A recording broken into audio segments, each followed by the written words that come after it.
ಹೌದು, ನನಗ್ ನೀವೇನಾಗ್ಬೇಕು? ಅತ್ತೆ ಮಗಳು. ಅತ್ತೆ ಮಗಳು. ಅತ್ತೆ ಮಗಳು ಮಾವನ್ ಮಗಳನ್ನ ಮದ್ವೆ ಆಗೋದು ನಮ್ ಕಡೆ ಏನೋ ಕಸ್ಟಮ್ ಅಂದ್ರೆ ಪದ್ಧತಿ, ನಾವಿದನ್ನ ಸಂಪ್ರದಾಯವಾಗಿ ನೋಡ್ಕೊಂಡ್ ಬಂದಿದೀವಿ.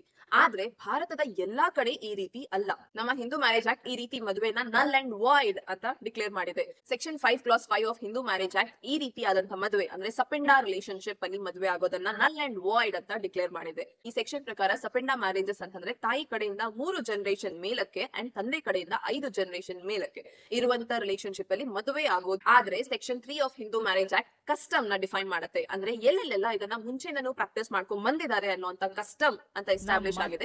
ಅವರು ಇದನ್ನ ಫಾಲೋ ಆಗಬಹುದು ಅಂಡ್ ಅವರಿಗೆ ಈ ಲಾ ಅನ್ವಯಿಸೋದಿಲ್ಲ. ರೀಸೆಂಟ್ ಆಗಿ ಡೆಲ್ಲಿ ಹೈಕೋರ್ಟ್ ಈ ರೀತಿ ಒಂದು ಸಪೆಂಡ ಮ್ಯಾರೇಜ್ ನ ನಲ್ ಅಂಡ್ ವಾಯ್ಡ್ ಅಂತ ಡಿಕ್ಲೇರ್ ಮಾಡುತ್ತೆ. ನರೇಶ್ ಬಬ್ಬರ್ ವರ್ಸಸ್ ಸೀಮಾ ಕೇಸಲ್ಲಿ. ಈ ಕೇಸಲ್ಲಿ ಹಸ್ಬೆಂಡ್ ನಾನು ಸಪೆಂಡ ರಿಲೇಶನ್ಶಿಪ್ ಅಲ್ಲಿ ಮದ್ವೆ ಆಗಿದ್ದೀನಿ, ಆದ್ರೆ ನಮ್ ಕಡೆ ಯಾವುದೇ ಕಸ್ಟಮ್ ಇಲ್ಲದೆ ಇರೋದ್ರ ಕಾರಣ ಈ ಸಪೆಂಡ ರಿಲೇಶನ್ಶಿಪ್ ನ ನಲ್ ಅಂಡ್ ವಾಯ್ಡ್ ಡಿಕ್ಲೇರ್ ಮಾಡಿ ಅಂತ ಕೇಳ್ಕೊಳ್ತಾರೆ. ಅಂಡ್ ಡೆಲ್ಲಿ ಹೈಕೋರ್ಟ್ ಅನ್ನ ಪರಿಶೀಲಿಸಿ ಆ ಮದುವೆನ ನಲ್ ಅಂಡ್ ವಾಯ್ಡ್ ಅಂತ ಡಿಕ್ಲೇರ್ ಮಾಡ್ತಾರೆ. ಆ ಕೇಸಲ್ಲಿ ಇದ್ದಂತ ವೈಫ್ ನನ್ನ ಫಂಡಮೆಂಟಲ್ ರೈಟ್ ವೈಲೇಟ್ ಆಗಿದೆ, ನನ್ನ article 14 right to equality violate ಆಗಿದೆ, ಭಾರತದ ಬೇರೆ ಪ್ರಾಂತದಲ್ಲಿರುವಂತವರು ಮದುವೆ ಆಗಬಹುದು, ಆದ್ರೆ ನಾನ್ ಯಾಕೆ ಆಗ್ಬಾರ್ದು ಅಂತ ರಿಟ್ ಪಿಟಿಷನ್ ಮುಖಾಂತರ ಮತ್ತೆ ಡೆಲ್ಲಿ ಹೈಕೋರ್ಟ್ ಗೆ ಅಪ್ರೋಚ್ ಮಾಡ್ತಾರೆ.